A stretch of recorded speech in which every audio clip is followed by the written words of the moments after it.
Right, it's a cold day, but we're still going to go up to the rooftop to see Monarch. Nighttime.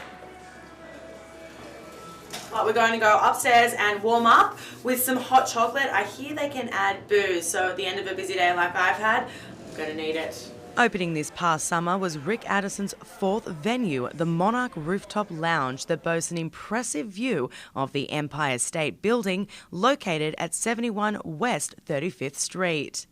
The venue is 5,000 square feet and can comfortably seat 300 people. If the success of Ava Lounge tells us anything, it is that this place will become one of the leading hotspots for the night owls of New York City. What has been the biggest challenge of your career thus far? Sustaining a core clientele. We as humans, we're fickle. We like new things, new shiny things. So bars, restaurants, nightclubs, they become worn, tired after a while. People will stop coming. So for me to have a place, a hotspot for 11 years is typically unheard of for New York City. Most places are reinventing themselves on an annual basis, if not every 3-4 years. They close down, become something new. And do you have the same clientele, or is it all about recruiting fresh faces or keeping the familiar ones? Or is it a mixture of both? It's a mixture of both. New York City is a transient place, so people grow, they move, they have families, they don't party as much anymore, they move on. So it's my job to make sure that we're infusing who's moving on with a younger set. And how much has the hospitality industry been influenced by all the economic stress that New York's been under the last few years? Oh, huge impact.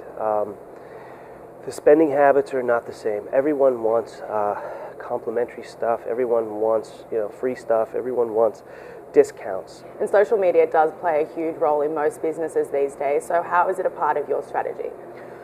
Well, it became relevant for me when I had to hire a position that I've never had in my company, and that was a director of social media. I wasn't quite sure what that entailed, but I learned quickly as I started to, sign up for my own Facebook account, my own Twitter account. I have to understand something before I can put it out there to other people. So I have a director of social media who's constantly tweeting and stuff on Facebook, and then of course comes in Instagram, and I'm sure this coming year there'll be something else new for 2014, whether it's Vine or whatever it might be. And we are coming into the cooler months. It's November. There was snow this morning. Yeah. So how are you going to get people indoors and in your venues drinking when people like me would much prefer to be on the couch watching The Real Housewives? Organic hot chocolate. Organic hot chocolate? Yes. Tell me about it. We actually started today, or yesterday, Monday, organic hot chocolate drinks, which will be infused with, we have a coffee tequila that can go into it. We also have a Godiva, white chocolate, and dark chocolate that accompanies it. Okay, we're standing here in front of the famous ingredients for the hot chocolate here at Monarch. So Denise, talk me through it. What do they all do, and how are you going to make me the best hot chocolate hopefully I've had in New York? It's actually the easiest thing in the entire world. So all you do is you mix a cup of heavy cream and a cup of milk to start.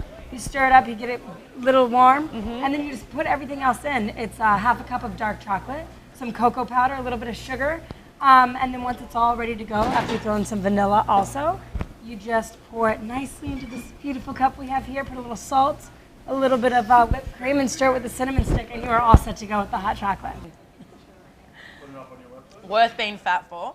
So as a bartender working here at Monarch, you get to see a lot, but what do you think makes the atmosphere for a bar? I think we have one of the best views in New York. It still gets me. I mean, I've lived in New York for 7 years. I'm walking outside and seeing our view of the Empire State Building and just all the buildings around us still gets me. It's crazy. To go after work and actually just be able to relax in a really nice place and remind yourself why you're in New York is nice. And finally, you are on top of your field. You've done very well for yourself. So if you had any words of wisdom for aspiring restaurateurs or entrepreneurs, what would that piece of advice be? Hard work. Does it always pay off though? Yeah, it does. Hard work always pays off. Make sure that you take good care of your staff.